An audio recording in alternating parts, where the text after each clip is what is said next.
Welcome back to usleradio.com. You're listening to the beginning of Pushing the Envelope with DJ Klutzcat.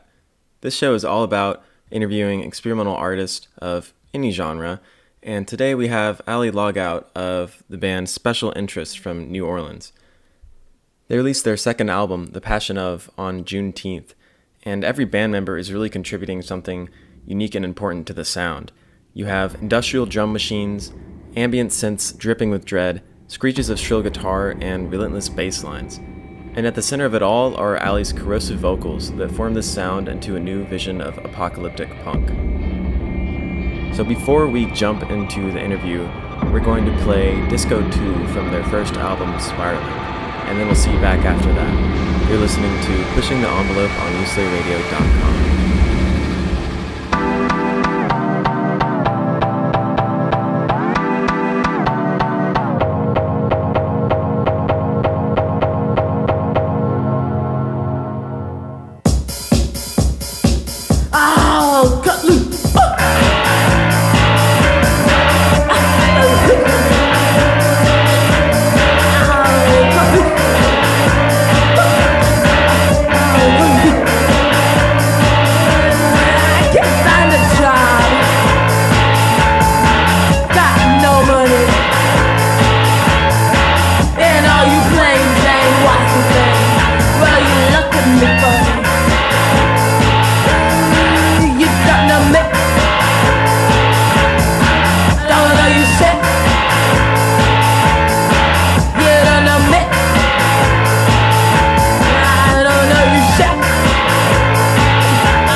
What's your radio show all about? Yeah, so it's called Pushing the Envelope, and I try to get artists on here that I think are kind of pushing forward in really any genre, but just kind of experimenting is the general theme, and I think Special Interest is a great band for that.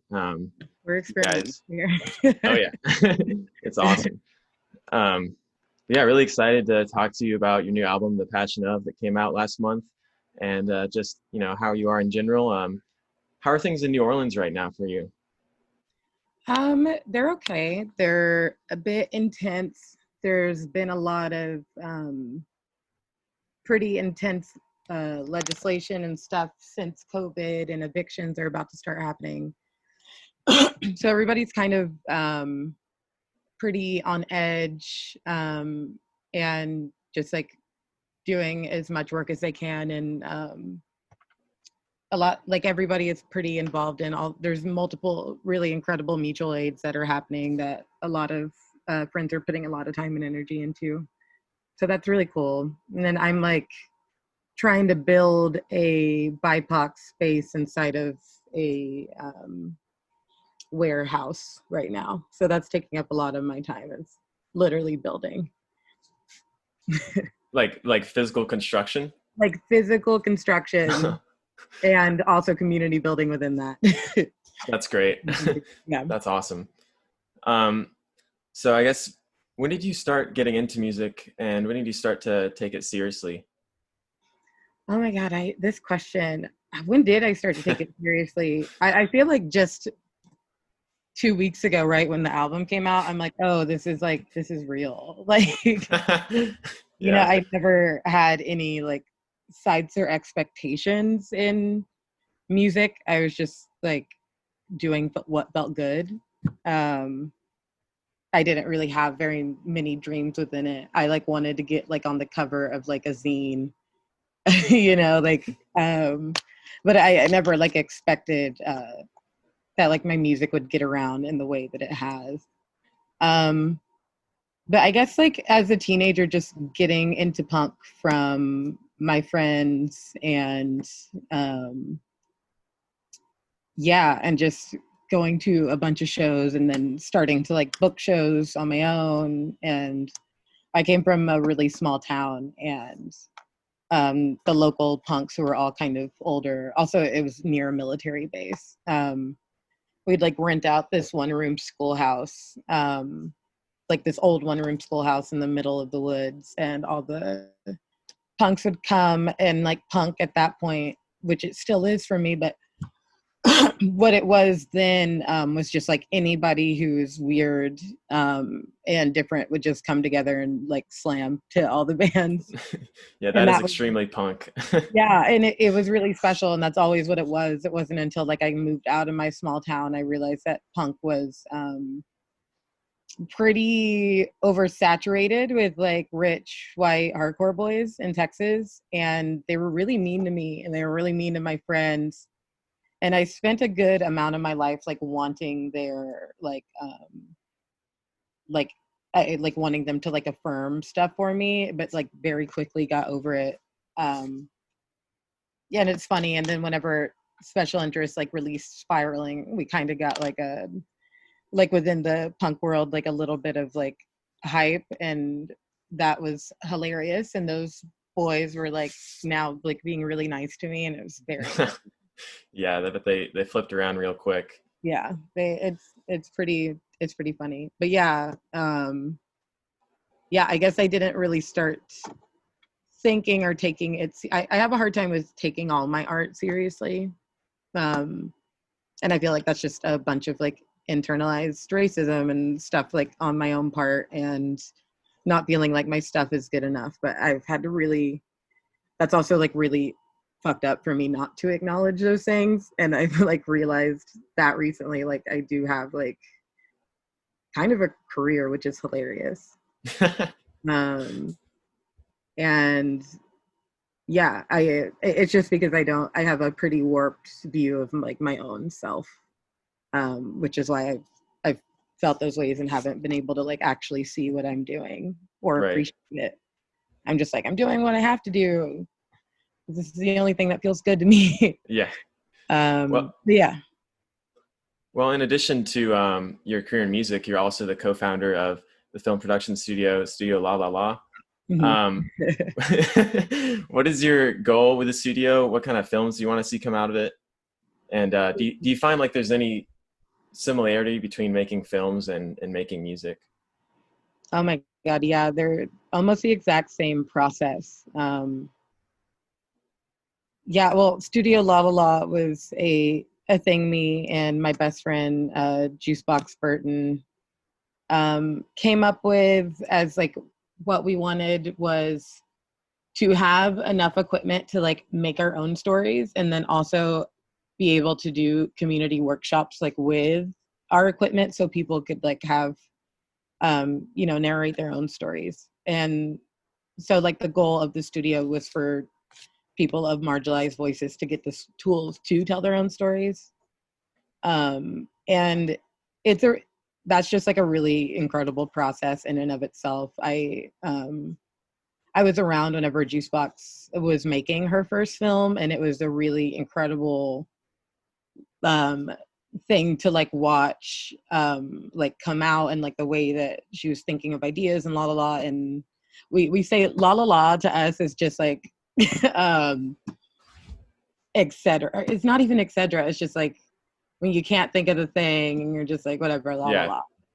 Um, and um, and yeah, that was like one of my first experiences with like watching somebody like be in complete control of their own narrative. And she made a really incredible film about being a Black sex worker, and just like the fetishization within that, and just how racist the industry is in and of itself. And I was so blown away. I'm like, these are stories that like need to happen. So yeah, we started it with that intention, and hopefully it'll get to a point to where we've had a lot of ups and downs. We got like kicked out by the fire marshal of our of the building we were in, and so now it's like kind of we're dedicating like a room in our house to it. But we're gonna like start getting back. But right now we're deeply focusing on our own art projects.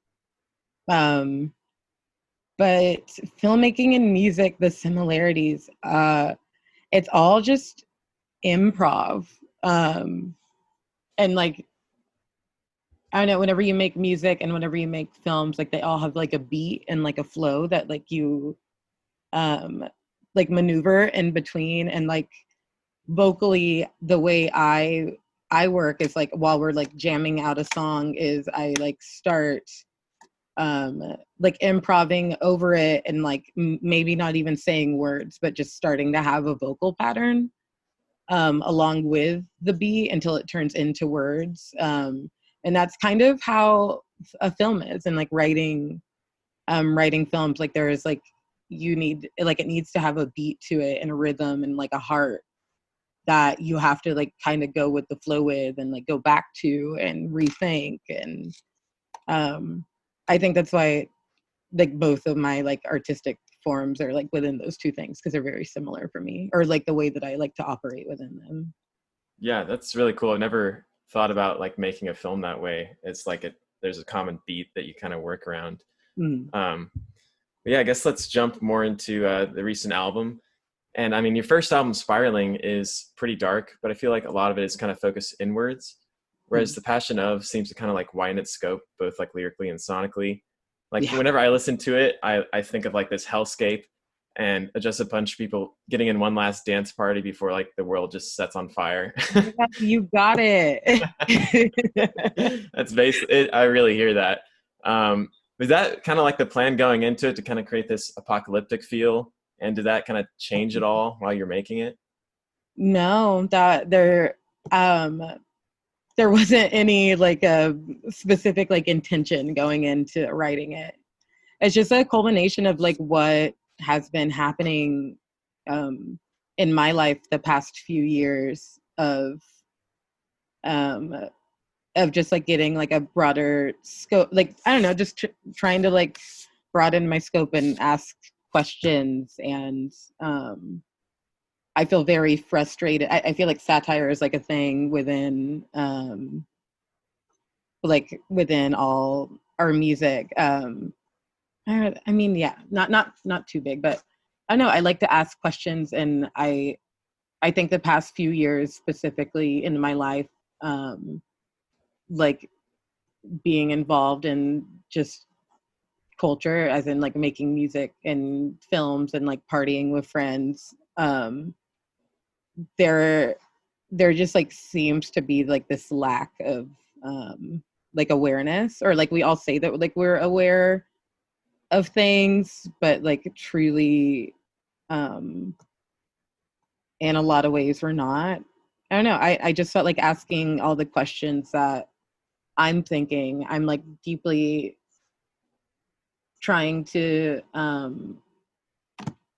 reflect on like the space my body takes up and my words take up. And how is that in relation to a city that is like very rapidly being gentrified, and how does that relate to my like relationships with specific people. um I think I've also just been really mad at queer culture, because I like, you go into everything like expecting everything to be like beautiful, and I'm like, oh, I like have a family, but like there's a lot of shit in the midst of that. But I feel like queer culture specifically is very based around party culture and getting really fucked up, and I like love that. I love partying and I love getting really fucked up. But there like has to be more. I feel like we've strayed away from a lot of our core principles, and by saying we, I mean myself within that. So it's the album is also kind of me um coming to like where I am now, and that's also why it like ended with love. And just like what I'm feeling, what I want to be towards, how I want to orient my life, um how I want to fight, and how there's still so much more, and I don't need to be like putting all my energy into partying as much as like I did. And it was like a really beautiful, incredible moment in my life, and I think for any queer it's really necessary um to have those experiences. But now this is where I am. And I think like with love is that, and I'm like deeply in my everyday life trying to embody the principles that I actually believe in, because I feel like at a time I did have those principles but wasn't embodying them, and I think it's always going to be a struggle. But I am completely shifting and like orienting my life in a different way and in a different route. Right. Even with relationships, like Street Pulse Beat felt very like an end to a very codependent pattern, and like making people God. And yeah, like a lot of the songs are just kind of like goodbye songs to certain behavior, I think. Well, and yeah, I mean, every song, even, there's a lot of like dark content on the album, but every song has like this four on the floor beat that Oh like yeah. it's just like impossible not to just like dance to. So I think partying is like really, you know, imbued into the whole album. It's important. Like Yeah. it is really important. But I'm like trying to be like, okay, we're partying, but like what else?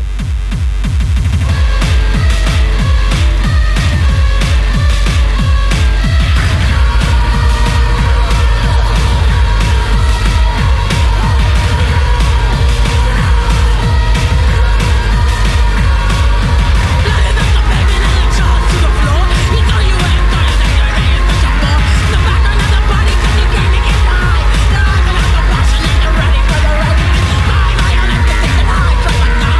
You know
were mentioning, gentrification earlier, and kind of lack of awareness. And I think that like All Tomorrow's Carrie is a lot about that. And, it has the lyrics, would you bat an eye if a war machine passes by, which I think is like really profound when you look at like the current situation. If you put it in that context, looking at what's happening in Portland right now, it's just like, I don't know, has the album like changed for you, like since this stuff's been happening, and like, has it become more powerful? Yeah, honestly, it has. We were planning on even releasing it a little bit later, but we're like, it has to come now. But yeah, it's a really intense time, and a lot of the lyrics have deeply like changed and resonated with me in a completely different way.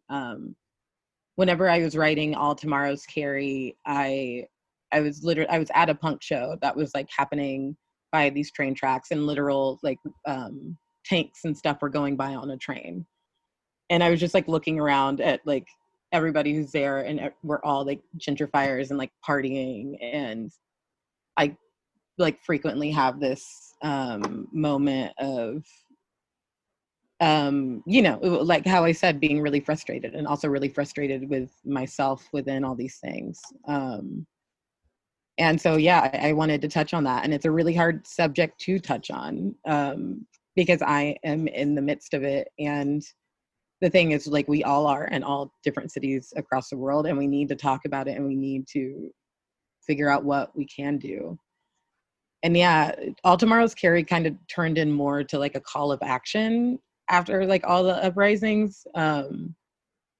It was less like that content which I normally talk about, like in the discos, like the disco trilogy. It's all kind of about that content of like partying and whatnot. But yeah, it deeply has changed since the uprisings, and things feel like more of a call to action. With Love was always like this really intense decree, and now it's just like it's so solid. I know I'm really truly impressed by this album. I can't believe it. It's literally just a culmination of so many feelings. And I think it really does touch on a lot of things that a lot of people are feeling, and like where we need to be heading towards. It's like we can't just like be sitting around the way that we were. We can't just like continue to keep numbing ourselves to things around us. It's like we actually do need to take up arms, and we need to fight. Like, and it's not like, I'm not even like saying that in like a cliche way. Like, it's literally, that is the only way things are going to change. We need to have a civil war. Like, things did not get fixed in the last civil war, girl. Like, we can't like continue to be this blind to things that are going on around us. There's like literal, like talking about like the monuments and stuff, there's literal, like there's so much psychological terror of white supremacy to all Black people within this country. It is very clear where we are and where we are positioned within society.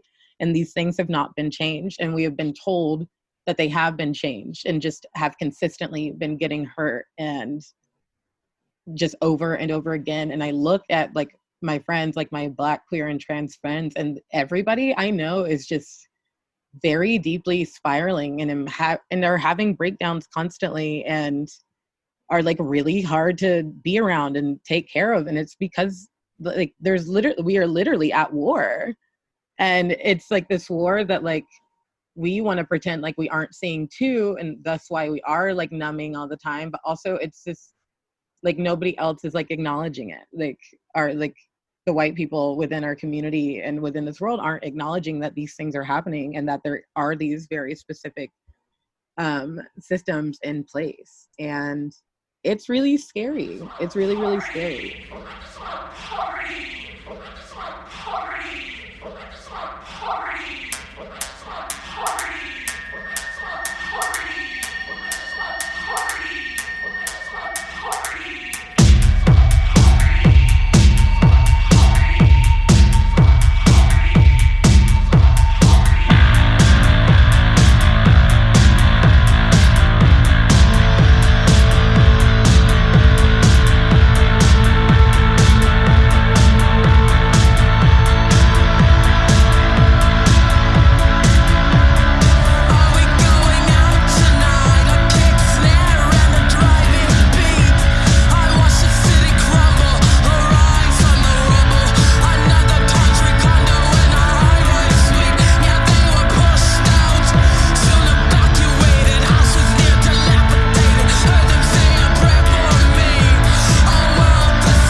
what you were saying earlier brought to mind like the line in Homogenized Milk.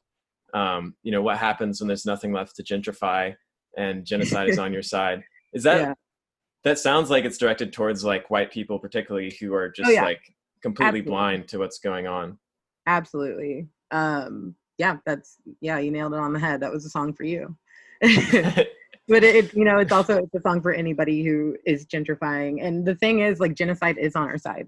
Like, genocide has been happening within this country since the dawn of time, since the second, like, the indigenous population was essentially wiped out. Like, genocide is here. It is here. But I think I was like saying that more in a context of like whenever it's like extremely in your face, like. And the thing is, it is extremely in our face, but we've just been taught not to look at it. Yeah. And I'm just very tired of that.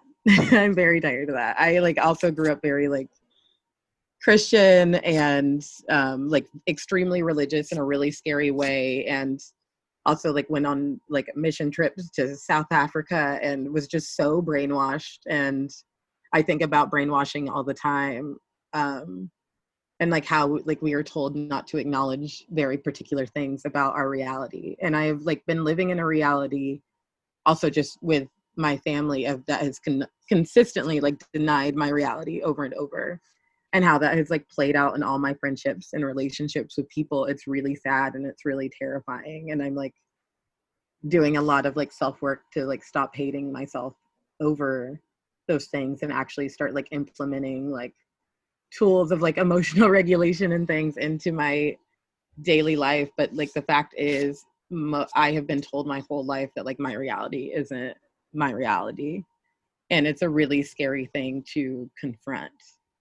And a lot of people are feeling that way, and just like the stuff that's happening in Portland and in the midst of all these uprisings, in the midst of it's just everything is really intense, and it's going to continue being intense, and we need to like acknowledge that, and we need to start preparing in a way that we haven't prepared for before.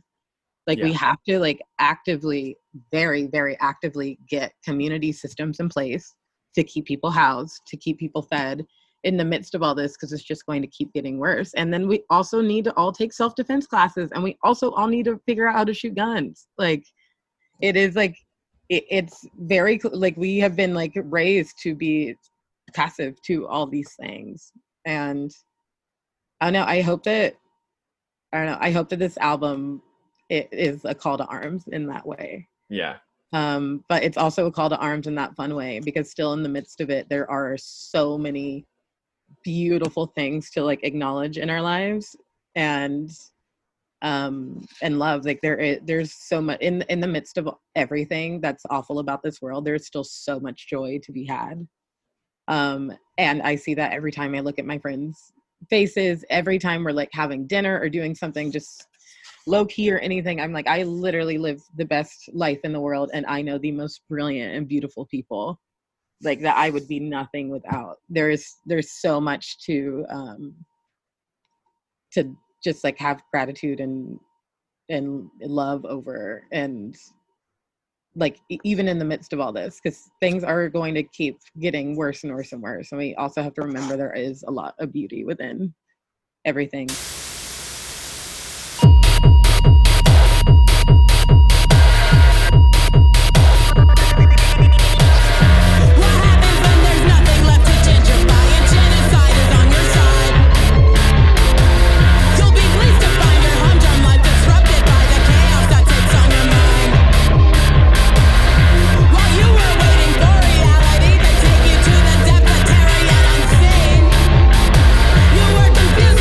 Violence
talking earlier about your kind of strong Christian upbringing, Mhm. and there are a few religious themes in here. You have like Street Pulse Beat, where you say I go by many names, and then list off Goddess, Allah, Jesus Christ, and Yeah. then the name of the album itself, The Passion of.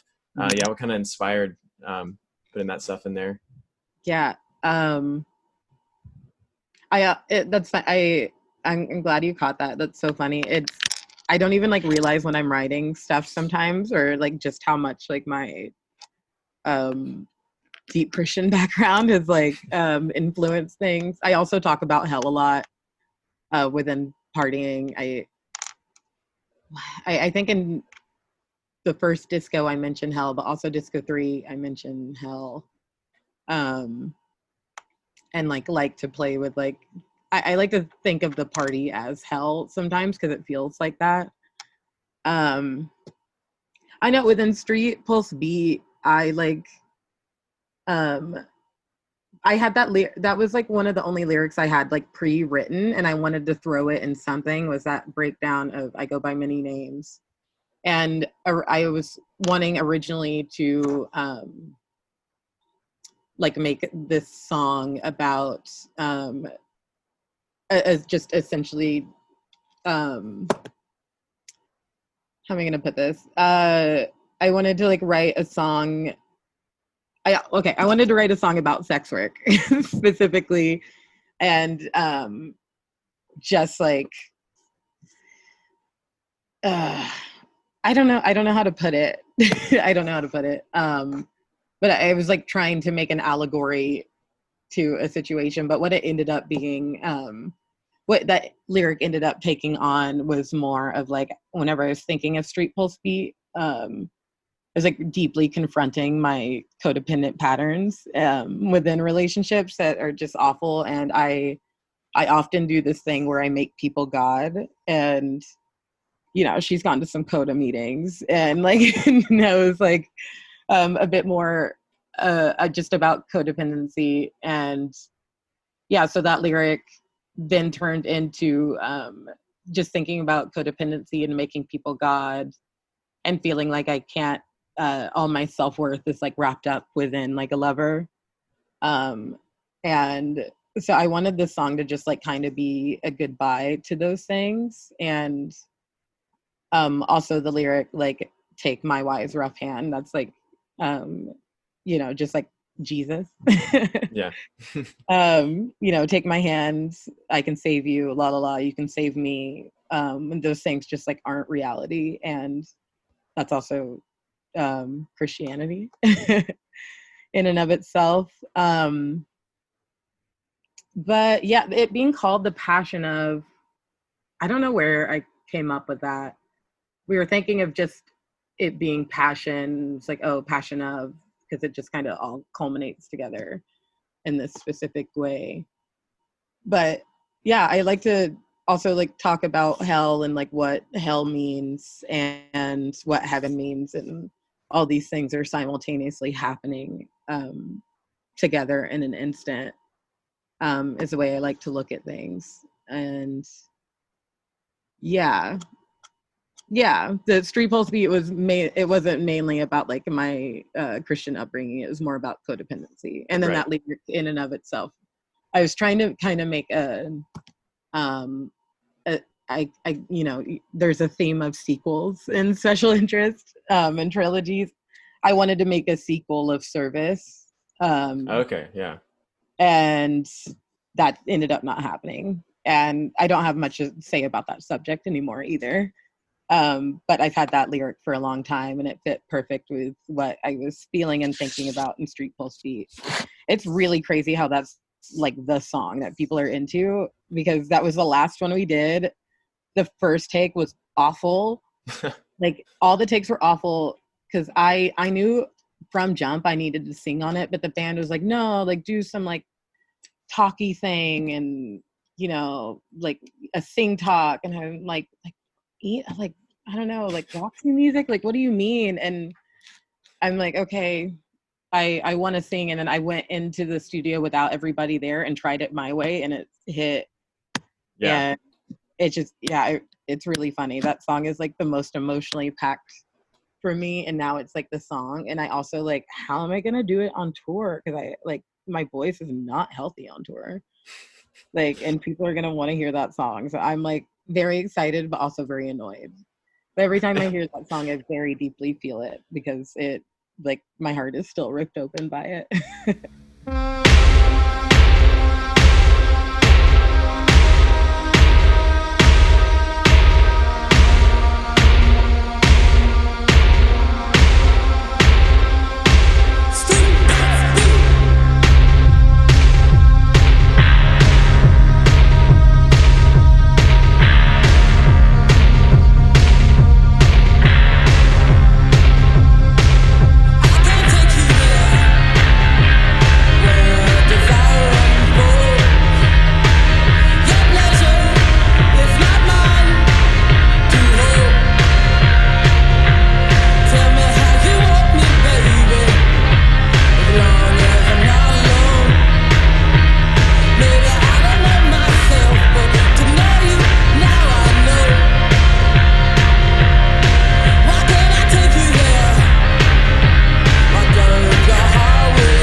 Yeah, I mean, you have, I think, a lot of variety to how you sing in the album.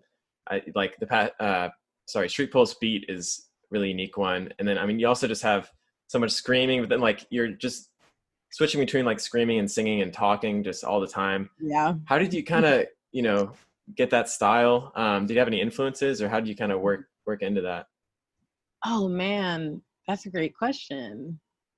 I feel like I've been wanting somebody to ask me this question for forever. Uh, um, I don't know. I'm a millennial. I'm like inspired by everything. um, I think that that's really funny. I grew up on like a very eclectic music taste.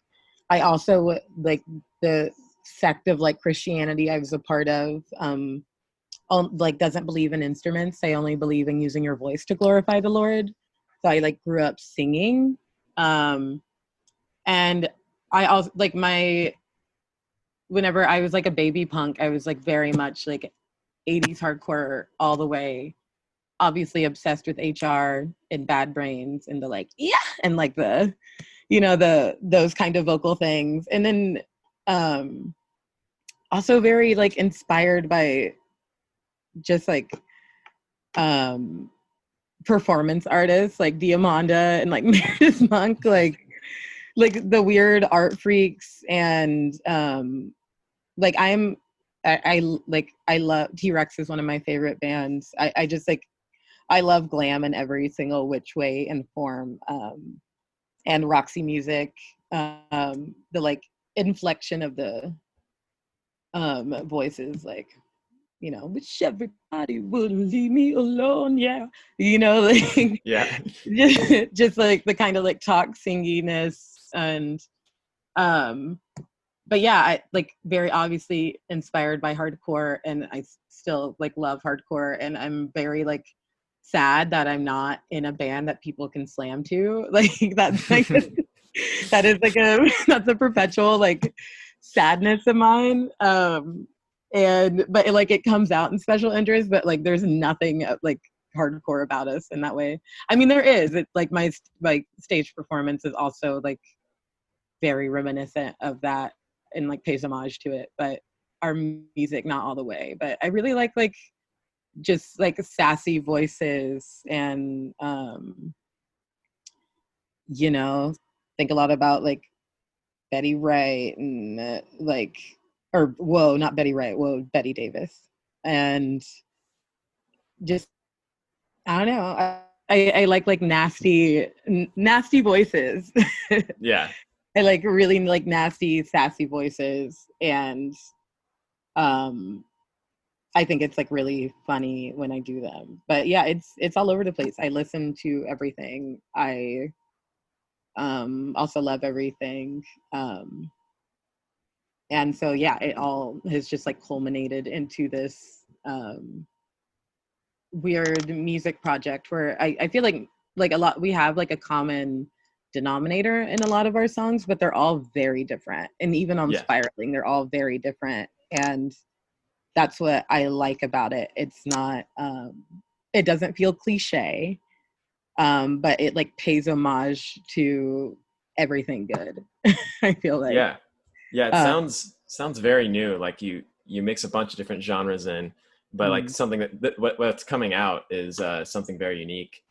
Do you like what do you think about like labeling music with different genres and people labeling your music with different genres? Like, is it when you create music, is it like meaningful to you to think about different like musical styles? And are you like actively thinking about that, or do you think it's just kind of like natural? yeah, I'm definitely not thinking about that. um it's definitely natural. um yeah, Special Interest is just like a culmination of everything that like we like. We're definitely, oh, we also like to go by genre non-conforming. Yeah. We're very genre non-conforming in every single which way and sense. um but I think, like, honestly, I just think everybody in Special Interest has really great taste. That's in important. yeah, deeply in all different genres of music. um yeah, like, and we all like come from a very different like place within them. Like I like Nathan like loves hardcore, but like is like more like classic punk. Maria loves like very weird, no wavy music, very art, and Ruth is just like techno bitch, like just Yeah, you any could form of definitely like, hear that. really, There's a right, lot of like good any form techno of in just there. like great electronic music. And but all of like our general interests, we all have interests in the same things, and they all like come out. And I also like, I love touring with us too, because we just like play really great music all the time.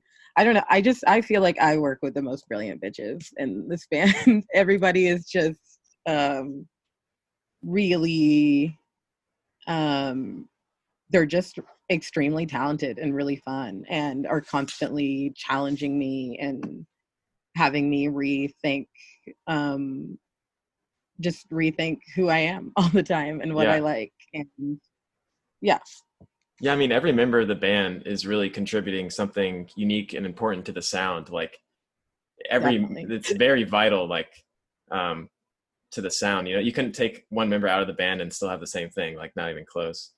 Um, Mhm, but yeah, definitely. I guess we already kind of talked about With Love some before, but I think it's one of the most powerful songs on the album. You know, like the first verse is really talking about, you know, these cycles of oppression, and then the second verse is, you know, talking about, you know, a call to arms, and, you know, trying to fight this darkness with love and unity. And Mhm. it seemed like you were kind of feeling that hope. I was just going to ask, you know, like, do you still feel the hope that you're kind of expressing with the end of the album? Ooh, that's always, I feel like that's always the question. And I wanted to end it on that note mm, because I wanted there to be like this hope. Um, I feel like that hope is something I struggle with daily, and I struggle with it within my own self and mental health, and um, the own way I'm like looking at community and thinking about friendships and thinking about my place within them. And um, yeah, I feel like that's just it's a very daily struggle. But I wanted, like, that song is like, that's where I am in my heart.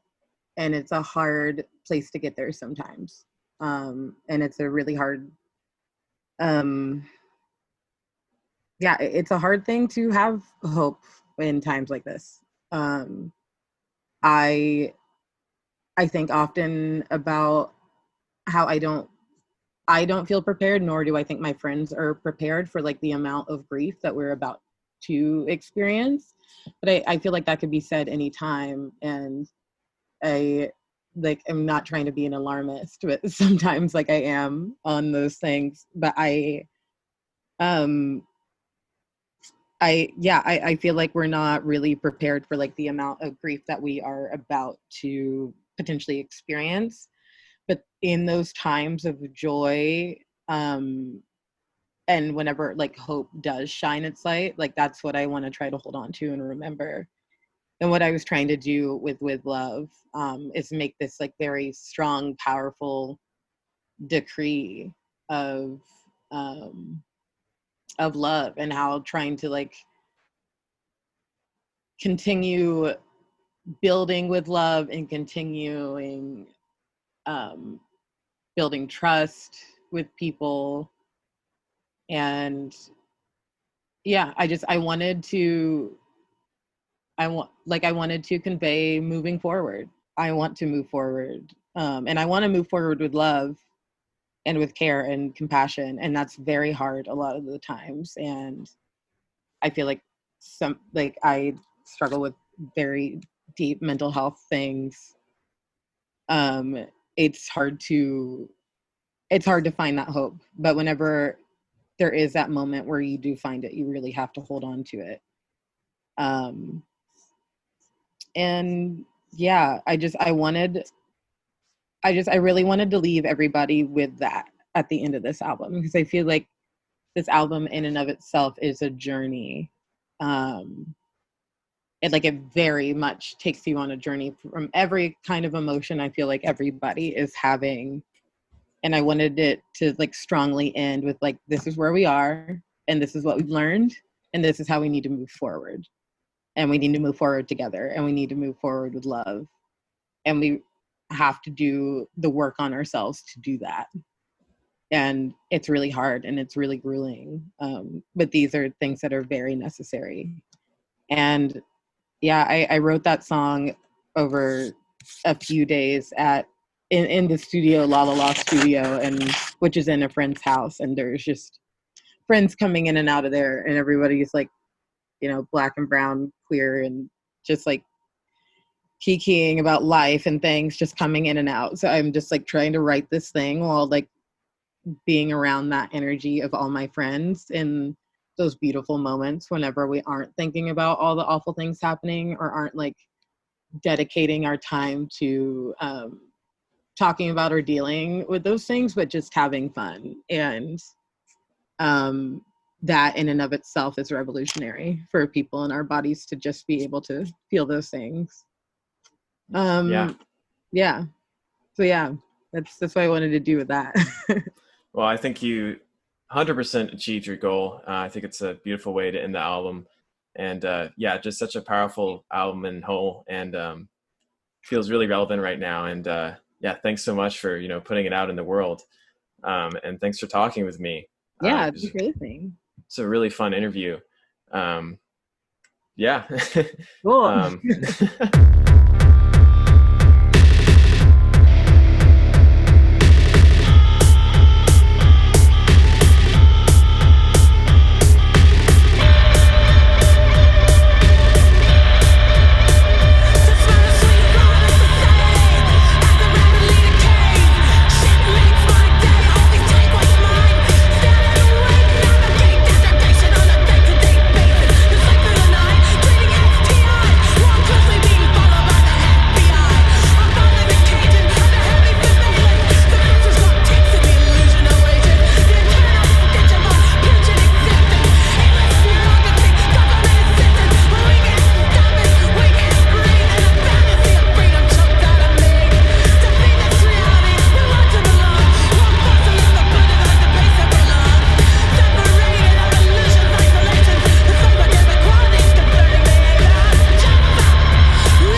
Thanks so much for listening to this episode of Pushing the Envelope.